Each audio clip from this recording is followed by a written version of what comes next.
You know, I'm not going to lie, I'm a little bit irritated right now. Came to Washington, D.C. to go to this JFK disclosures hearing, and it was canceled. They're going to do it on, I guess, next week on April 1st. So I think I might miss that. But I'm in D.C., and it's spring. I don't know if people know this, but the cherry blossoms in Washington, D.C. in the springtime are beautiful. There's really only a couple of weeks you can see them.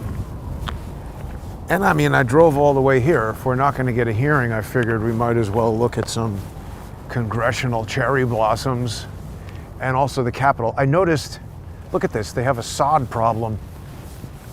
Very likely using Mossad. But this is a wreck. This is crazy. Why don't they just fix that? You know, they say this is the greatest country in the world. I would hope they'd have landscaping service at the ready. This is sort of disgraceful. But the truth is, I guess I should have checked that yesterday before I left. I don't know when they... I did, though. No, you know what? I had checked it a few days ago. I don't know when they canceled it. They're not that verbose with what they're doing. But anyway, it wasn't a complete waste. I actually spent a good amount of time going around Congress. The good news is a lot of times that I come here, I'm not doing that much research about what's going on, and sometimes I just come when I have something to do, and very frequently nobody is around. But luckily today, everybody was there. I got to see a few people, and I had a purpose, not just the JFK hearing. I don't know if people were looking at X yesterday, but if you aren't on there, please do go on and take a look at JG_CSTT.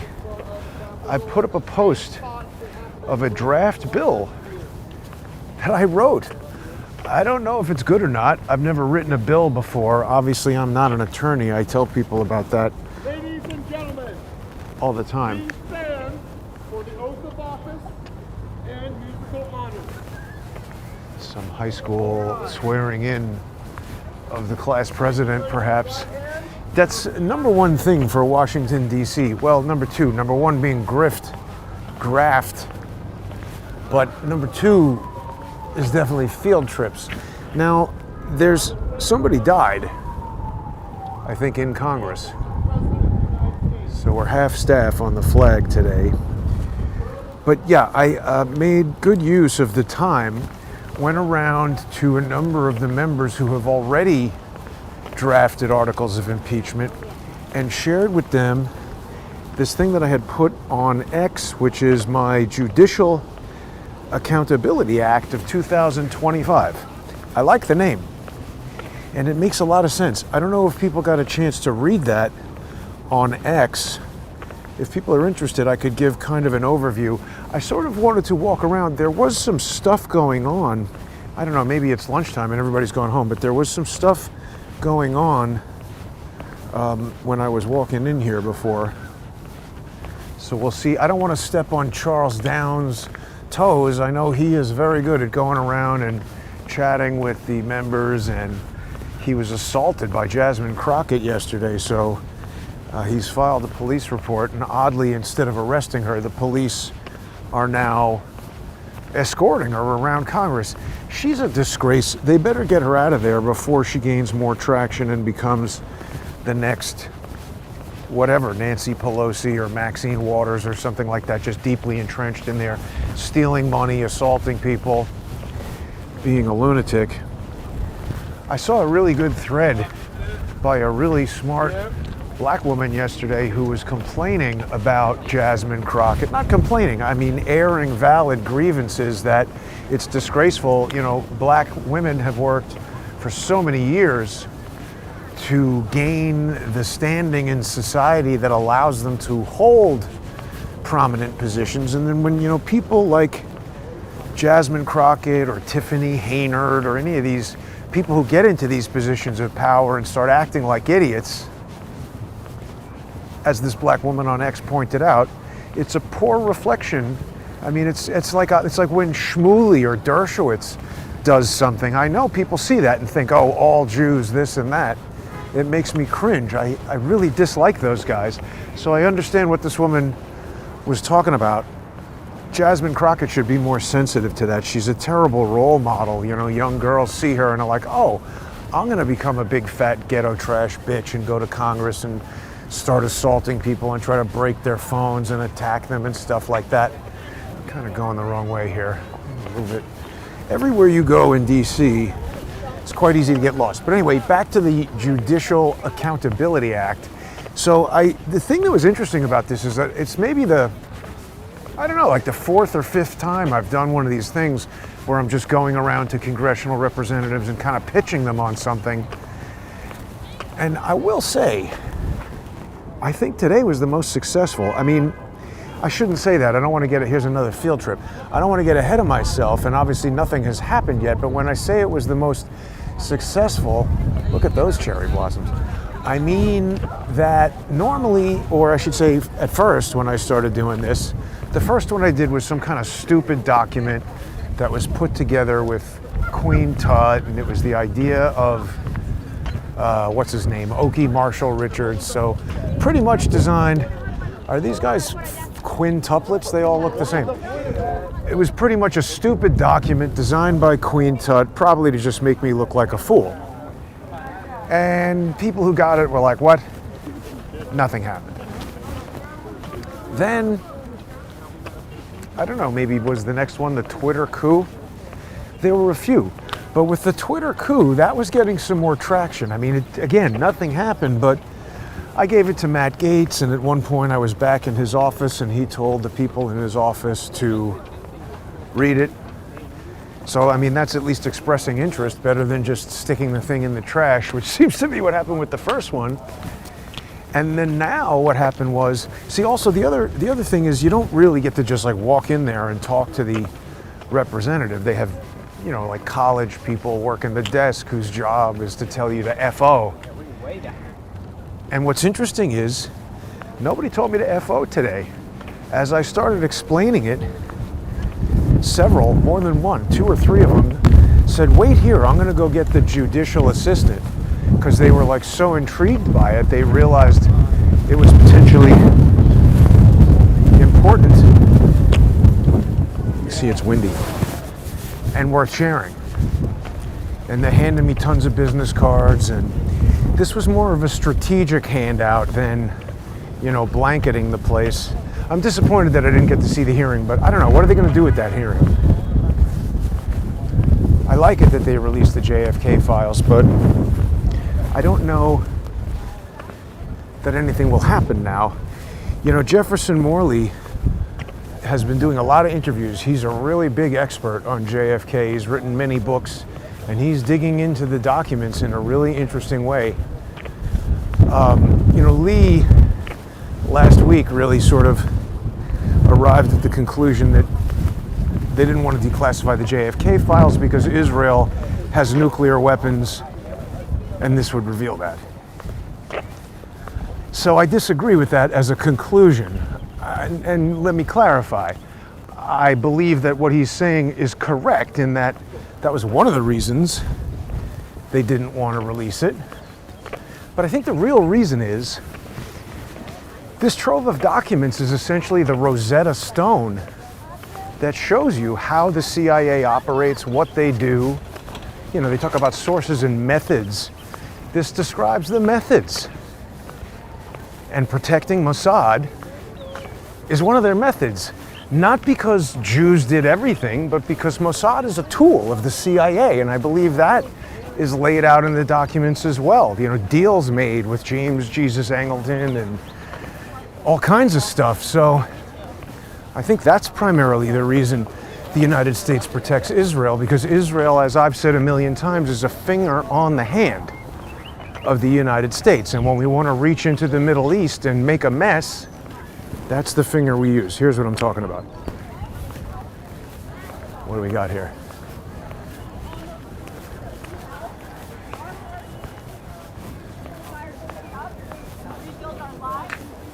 We also know what happens because of that.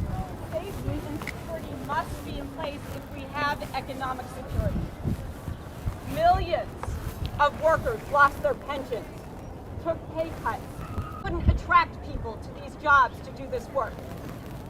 Everything starts with safety and security. The TSA was formed in order to make sure that safety and security is not sold at the lowest price with the highest cost for our country. When TSA was created, we federalized the workforce and we connected to all the other security agencies and law enforcement agencies that do this work. TSA screeners do not just look for liquids and knives and guns and other weapons.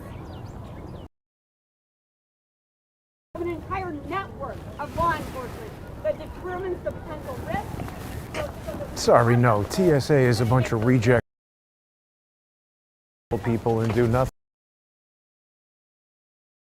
I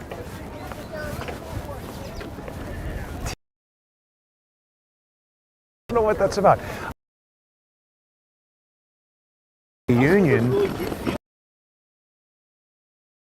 That car has a Sienna and the Mercedes. Maybe. That tweet was saying that the guy was at the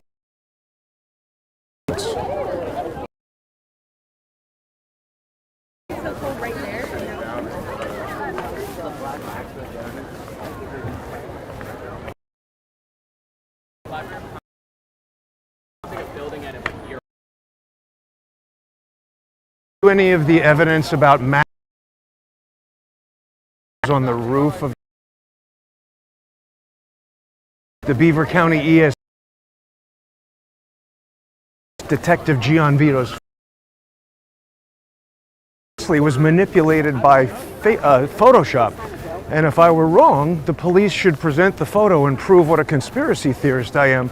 But they've been fighting tooth and nail in court and through an appeal to hide it.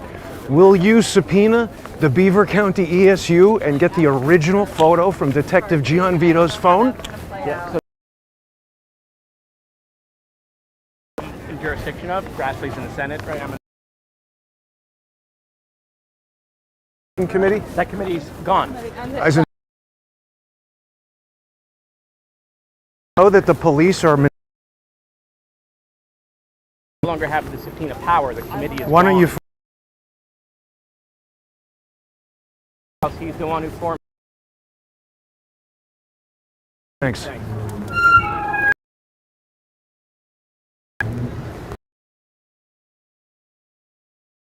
Broadcast there.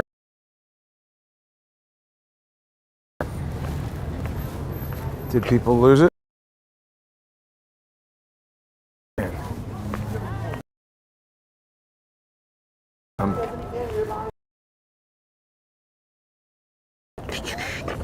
Yeah, if it ever, I don't know. I've got full signal. I think that there's somebody standing here saying, oh shit, Moskowitz is coming out. Somebody blast Jason with radio. I got full signal right here. And you're trying to tell me there's no signal right outside the U.S. Capitol building? Why did that die right there? Whatever, Moskowitz, you got asked. All right, so he handled that well.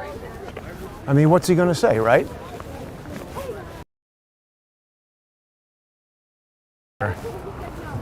Any congressional, this is a good idea, actually, just hang out here, particularly now that it's nice.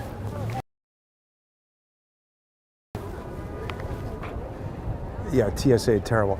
Well, gee, it does look like there's a lot of buffering there with Moskowitz. So anytime that there is buffering, remember, you can watch a completely unperturbed video after the fact. It sometimes might take a little bit for me to upload it, but on Odyssey, and it's free. Even, if the video is free, the repaired upload is free. So if there's something that just happened there with Mr. Moskowitz, yeah, it looks like we lost a whole section. Anyway, if there's something that happened there with Mr. Moskowitz, get onto odyssey.com/@crowdsourcethetruth. You don't have to pay a dime. Subscribe for free, and later today, when I get back to the hotel, I'll upload this full video that's being recorded locally on the phone. So any disruptions do not get recorded with that. You guys are seeing it once it goes through the internets. So maybe Moskowitz was giving those guys a tour if it's like constituents from his district with a high school. Maybe he takes them on a tour. That would be fun, actually. Help people understand what's going on in... I did not see his shoes, Tom. What were they doing? I'm not really...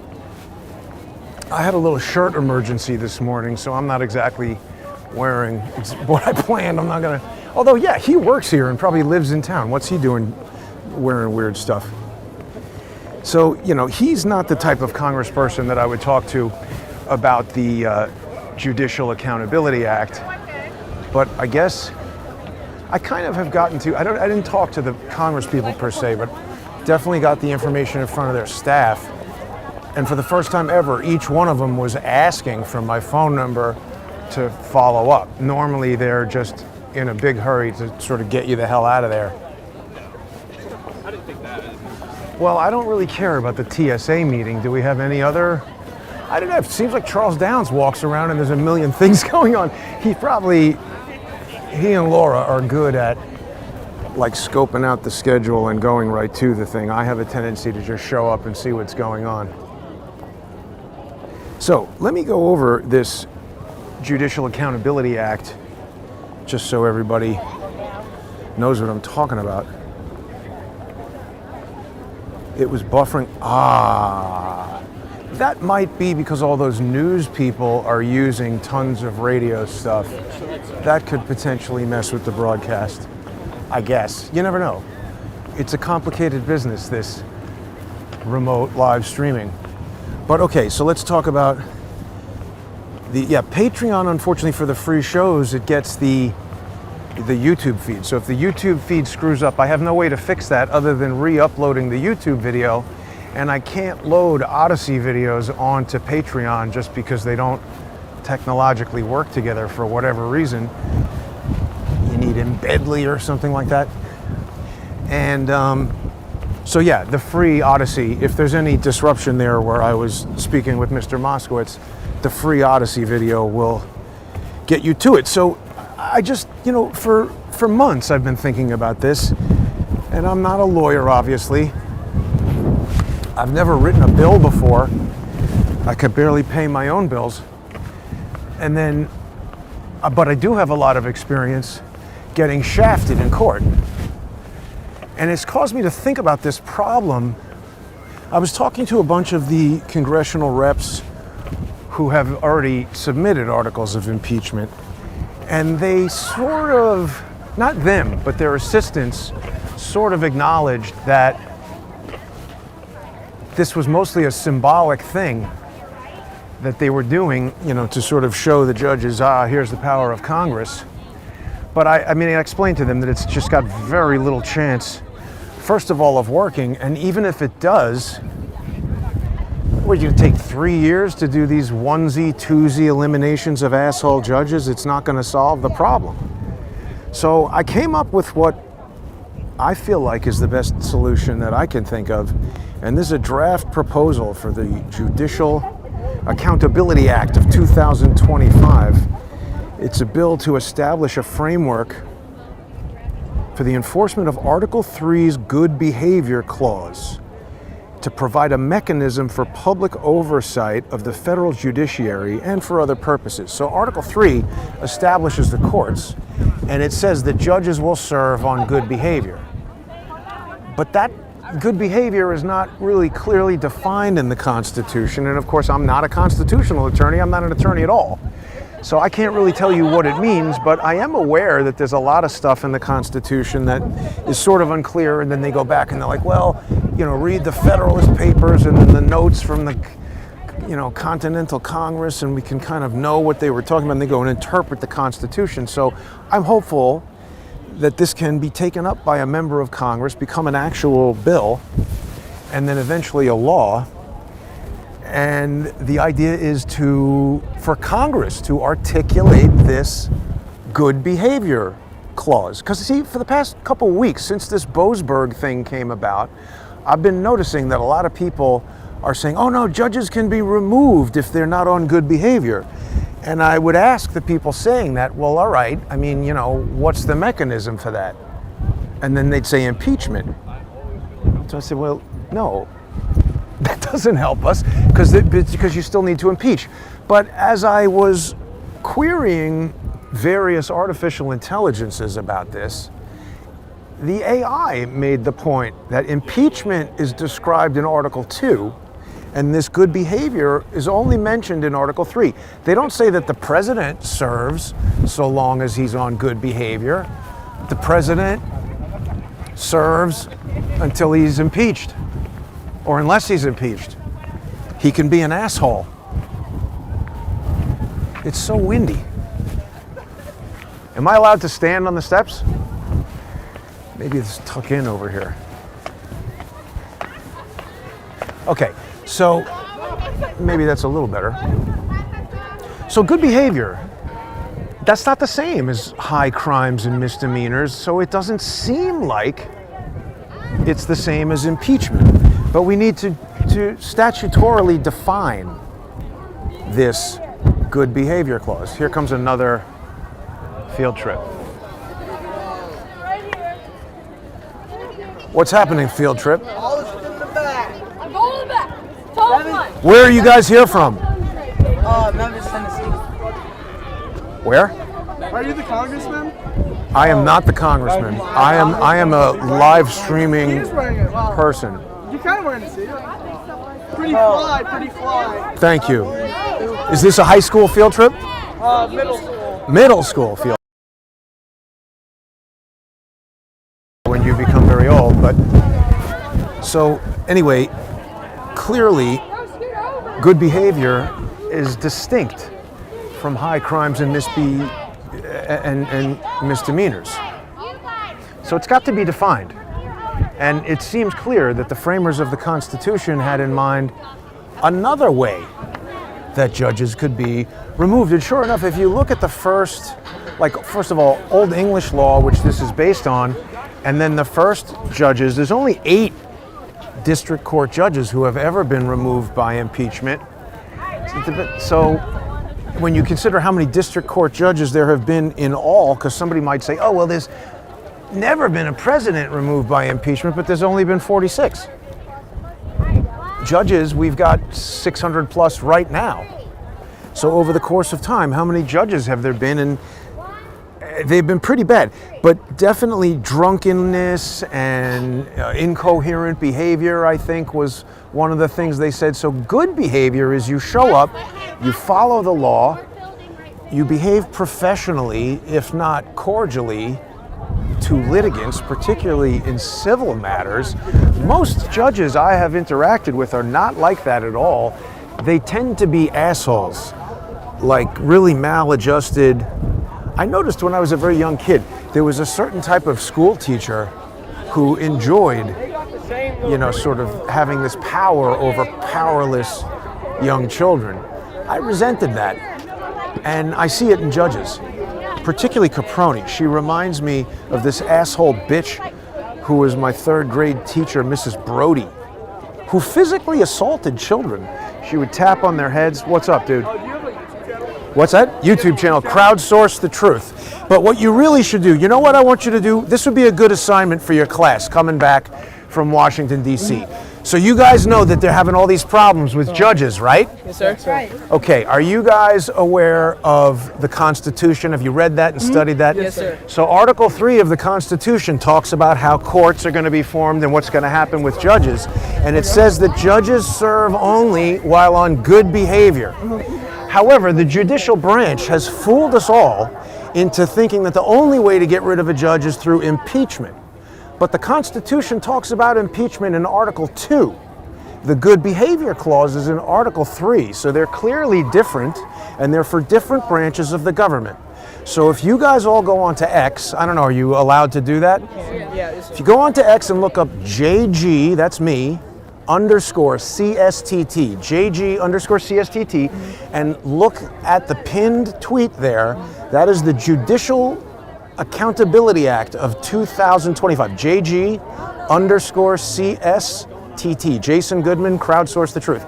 Look up that Judicial Accountability Act, show it to your teacher, and talk about it. It's a good topic for you guys to discuss in school. Thanks for coming over to talk to me, everybody. Enjoy Washington, D.C. Thank you. Have a good day, everybody. Oh, look at us. Wasn't that nice? So here we go. We got the middle school class enjoying their day out. And maybe now, look at, they're looking at it. I love that. Maybe young students will now. Is that the teacher? Hey, guys, can you introduce me to your teacher? Who's the teacher? She's over here. Miss Lester. Miss Lester. Ms. Lester, hi. My name is Jason Goodman. I was just speaking to your students about this that I've just written. It's a draft proposal for a bill called the Judicial Accountability Act of 2025, which is intended to define the Article 3 good behavior clause. Judges serve while on good behavior. But the judicial branch has fooled us all into thinking that they can only be removed by impeachment. Nor can our kids. Yeah, no. Well, you shouldn't come to Washington, D.C. then. All right. It's in public. You're on 1 million cameras, and they ran up to me and got on the camera. I'm trying to teach them something. The teachers don't want that. They want to go tell them to cut off their genitals and pretend they're somebody they aren't. But okay, whatever. Those kids will learn despite the teachers, not because of them. I had a good position there with the wind. Anyway, it's intended to establish a framework for the enforcement of Article 3's good behavior clause. And be it enacted by the Senate and House of Representatives of the United States of America and Congress assembled. So Section 1, this is the short title. The act may be cited as the Judicial Accountability Act of 2025. Let's see, let me get this on screen for everybody. That'll be better, I think. How do I do that? Stand by. Well, all right, I get it that they don't want people on camera, but what's the difference? Everybody they're on camera all over the damn place. They ran up to me and got on camera. Whatever. Yes, squelch any enthusiasm for learning, right? Why dig in on something that children are interested in? Seems like a waste opportunity. Okay, there's a joker. Boy, this is difficult. Hang on one second here. Share screen. That's what we want. Okay. Start broadcast.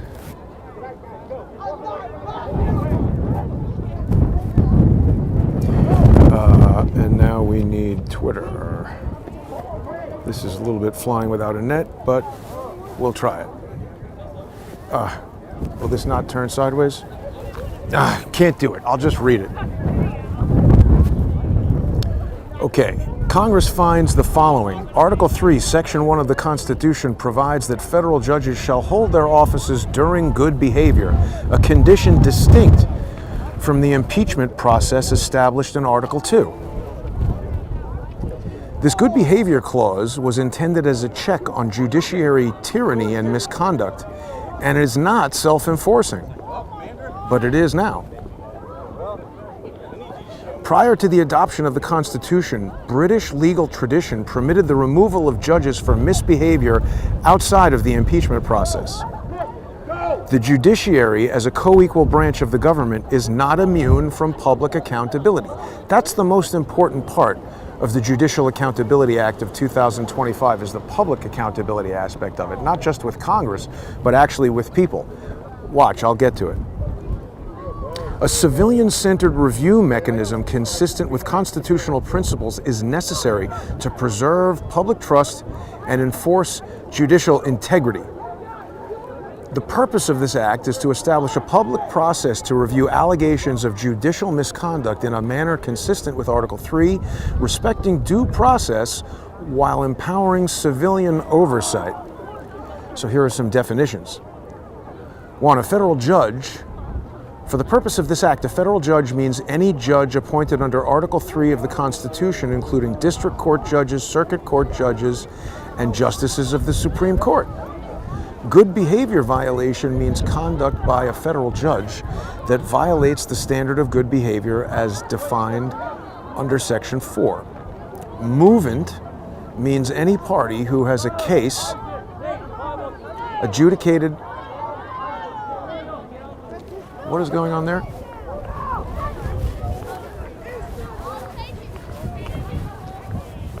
We'll get back to the Judicial Accountability Act. I don't know, I thought it was a riot, but it's just people playing around. Movant means any party who has had a case adjudicated by the subject judge within the past 12 months, or any member of Congress. A sole proprietor or natural person who is the sole beneficial owner of a closely held or single-member corporation shall be eligible to file a petition under this act if they can demonstrate that the subject judge's behavior targeted them personally through misuse of the corporate form. Does that sound specific? Ms. Caproni, or should I call you Val?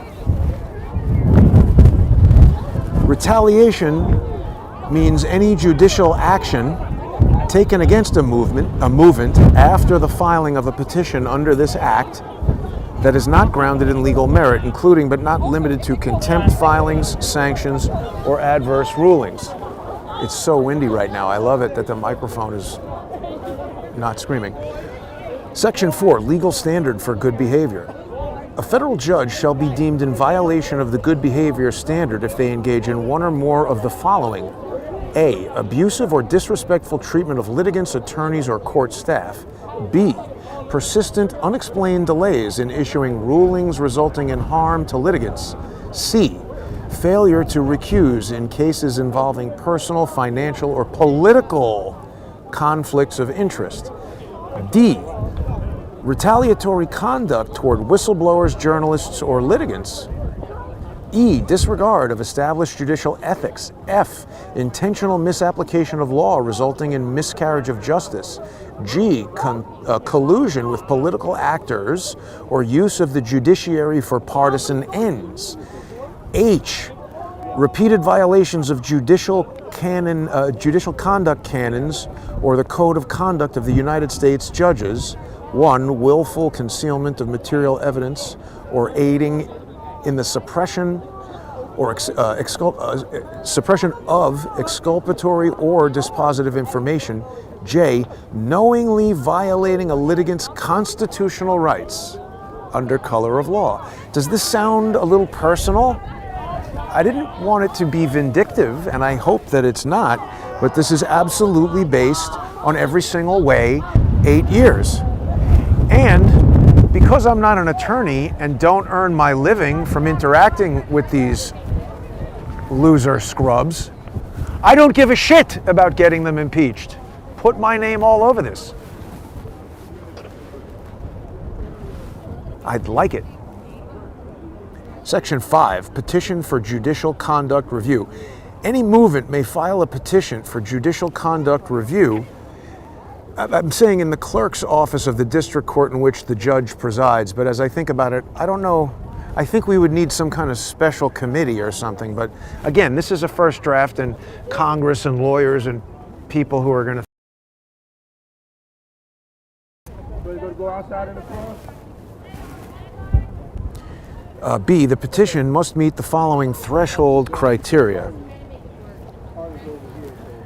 Okay, 1, specific citation of at least 2 documented incidents within the past 12 months. I made it 2. They're going to want it to be 3 or more. They might want it to be 5. 3 is reasonable. More than 2 might be not enough. Frankly, 1 should be enough to violate your constitutional rights. Let's leave it at 2. Specific citation of at least 2 documented incidents within the last 12 months. I don't know if we need 12 months. Anyway, yeah, there's got to be documentary support, including transcripts, orders, or affidavits, a statement of harm or risk of harm caused by the conduct. C, upon filing, the petition shall be reviewed within 30 days by a Congressional Judicial Review clerk appointed under Section 6 for sufficiency. The thing is going to be reviewed for sufficiency. Switch hands here. Let me do this better. Okay. No judge shall retaliate against a movement for filing a petition under this act. Any such retaliation shall constitute a per se, whoops, oh, the battery just died. Damn it. Oh, well, that also hurts my reception. See, I should have not been doing that. Well, this is the problem with being on the road. Battery life is limited. So now I can't even check comments. Oh, that's a drag. Let's see, how could I plug that in? Too much of an operation to get involved in now. Well, that's all right, but people get it. The point is, if a judge does something against the law, against the Constitution, violating your rights, you'll be able to file under this Judicial Accountability Act. And if, like in my case, it's, oh, the judge conspired with the plaintiff to sue a fake corporation, then hid the email evidence that was at the center of the whole controversy, then, see, this goes to Boseberg as well, because a lot of people are pointing out how weird it is that Boseberg has now apparently been assigned this case. Norm Eisen NGO is suing who? Pete Hegseth? I don't know. But over this whole signal issue. I haven't read the lawsuit, but I don't understand how Norm Eisen and his cabal of crony morons, how do they have standing to sue the Secretary of Defense for sending a text message? That's A. But see, just the fact that that 18-page complaint hit the docket one day after this thing happened, there's a lot of indicators that this was set up. And so today now the Atlantic released the rest of the text messages, and apparently there are no specific weapons discussed. I haven't seen the new messages, and I can't see your comments now, so if there's anybody trying to correct me for what I'm saying, I'll miss that until later. But the point is, as I understand it, this was a setup. See, at first, the first thing I tweeted out was that Mike Waltz must be fired. And I'm not sure yet if that was a mistake, because I'm learning more things about Mike Waltz. And I'm not saying he should be fired because this was a grievous error and everybody involved is incompetent. I did a lot of listening on the drive yesterday. I was listening to Tulsi Gabbard and John Ratcliffe in that, bawling out session in the Senate. And it just feels like that was set up too. Like, they did all this signal crap knowing that that hearing was there. Like, why did they cancel the JFK hearing today? I'm curious. I'll never find out, I'm sure, but I don't know. I feel like everybody's got an angle. DC is like Vegas. Everybody's got an angle. Anybody comes up to you in Vegas, you better be, I have a friend who he now lives in Vegas, but we used to go there a lot. And we were in a bar in one of the casinos one time. He's like, dude, this girl really likes me. I was like, man, that's a hooker. He's like, what are you talking about? He was from the Midwest and kind of, I guess he thought hookers only, I don't know, walk around on the street and I don't know. But anyway, here's some nice cherry blossoms. But the point is, Ratcliffe and Tulsi Gabbard were in there saying that nobody was talking about classified stuff. And the thing that Radcliffe said, this was amazing. He said when he started working at the CIA 3 weeks ago or whatever, they gave him a computer that was pre-installed with Signal. So the CIA is saying, here, use this. I don't trust Signal. I don't like Signal. If you're watching and you want to communicate with me, don't say, oh, contact me on Signal, contact me on Telegram. No. And people say, why? Because first of all, if you can see a message on your phone, whoever you don't want to see it can also see it. Doesn't matter, in my view, what you're doing. Maybe the government has a skiff or some sort of thing that's not an iPhone or something, but I do not believe that just because somebody makes an app and tells you, oh yeah, it's encrypted. Okay, fine. I don't think so. I don't care. I'm not using it. It's just always seems... See, because the first inkling I had of this was with fucking stupid George. Sorry, that's technical terminology. But he, when I first began working with him, this is what our judicial branch is like right now. Just a total wreck, encased in a scaffolding needing to be completely repaired. It's funny, when I was here in January, I don't remember this being up. Sorry for an unrelated question, but do you know how long this whole scaffolding has been here? Not that long, right? No.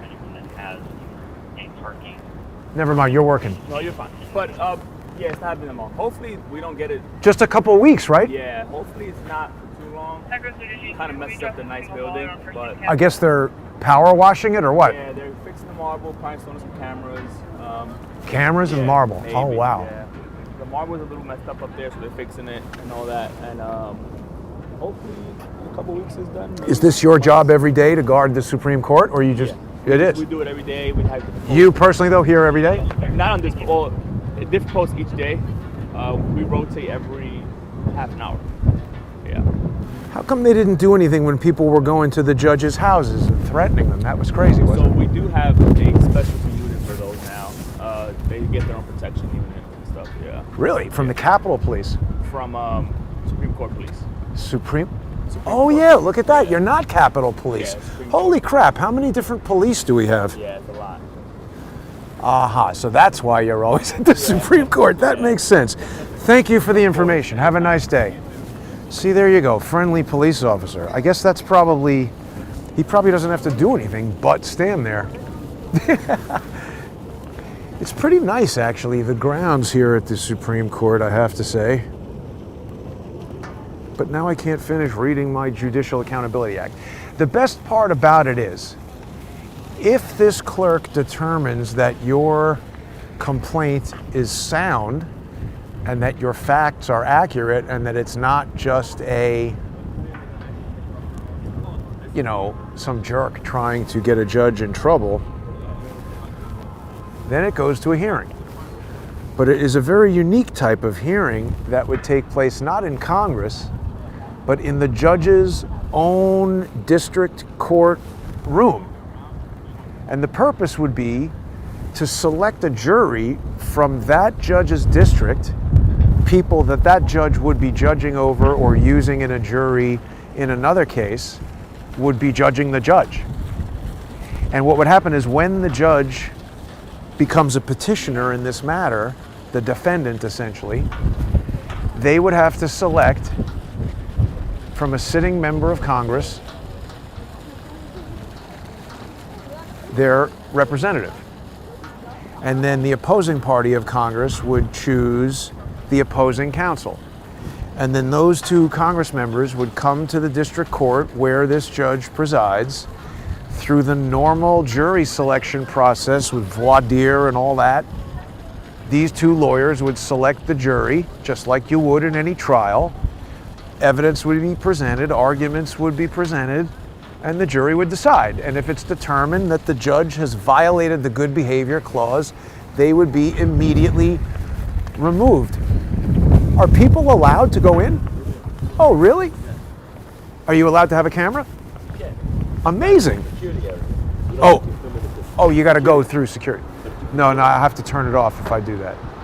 So what's in there? You just walk around? We just walk around. Today, normally there's a lecture, but there are no lectures today. They're canceled today. Wow, why? Well, I guess hearings went on. They just canceled. Some days they have them, some they don't. So they don't have any today. Got it. But tomorrow they will. So you can just come in and watch the Supreme Court? Starting at, the building opens at 9 o'clock. Oh my God, I'm going to do that. Thanks. The lecture starts at 10:30, and the building closes at 3 o'clock. Thank you. Monday Okay. to Friday. Thank you very much. There you go. Look at all these guys working for the Supreme Court are friendly. What's going on? Something's wrong. But see, the purpose is not to exact revenge on judges. It's checks and balances. Like right now, when you walk into court, the judge acts like, ha, fuck you.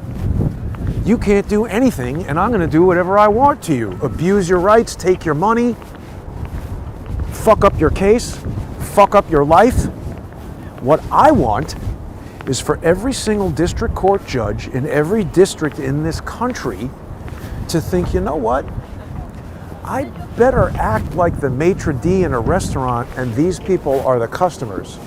Because if I cross someone, there's a strong possibility that in the future they might sit on a tribunal and hold my judge powers in their very hands. So even though I have the power to destroy people, I'm not going to use it vindictively. It's a check and balance against the tremendous power of an individual who is granted the authority to become a district court judge. For them to know that any 12 individual citizens could strip them of that power. And by the way, I should add to this thing, if they're found to have broken the law, they should then be appropriately prosecuted. Because that's the thing, we can't have 700 people running around who have this deeply entrenched idea that no matter how many laws they break, no matter how many family members they put into crooked NGOs to hire lawyers to bring up cases to sue Pete Hegseth or whatever, nothing can happen to them. We need the judges to know that if they break the law, they'll be promptly removed and thrown in jail. That's what we need. Because without that, we don't have justice. And without justice, we don't have a country. So this Boseberg thing, if it is true and correct, and I haven't had a chance to thoroughly check the news or the sources or all that, but if it is true and correct that Boseberg has been assigned to a case it wasn't brought by Crew, but it was one of these defending democracy or defending something, you know, another one of these NGOs stood up by Norm Eisen with all of his usual idiots involved and bringing this lawsuit. So, I mean, that right there tells you that the Signal thing was a setup. And oh, here's another important thing about the Signal piece. I was watching Laura Ingraham on YouTube, and she had Mike Waltz on there. So the first question about Waltz is, what exactly happened? He told Laura Ingraham, she asked him, how did this guy get added to the chat? And he said, well, you know, Laura, sometimes when people, there's different ways you can add contacts to your phone, and when somebody sends you their contact, it just gets sucked in. So he wasn't exactly speaking in the most precise technical terminology, but I think what he's talking about is somebody can text you or email you or airdrop you like their contact link or whatever, and then you just tap on that, and instead of typing in their name and phone number and their Signal and all that. So he's saying the key that he told Laura Ingraham is that Jason Goodman wants to chat with you on Signal, and then you tapped on that. Crowdsource the truth viewer, it's Jason, how are you doing? And now we're texting on Signal. You'd be like, oh. So then, you know, weeks later, maybe we're texting on me, going into a top secret meeting I'd like to add.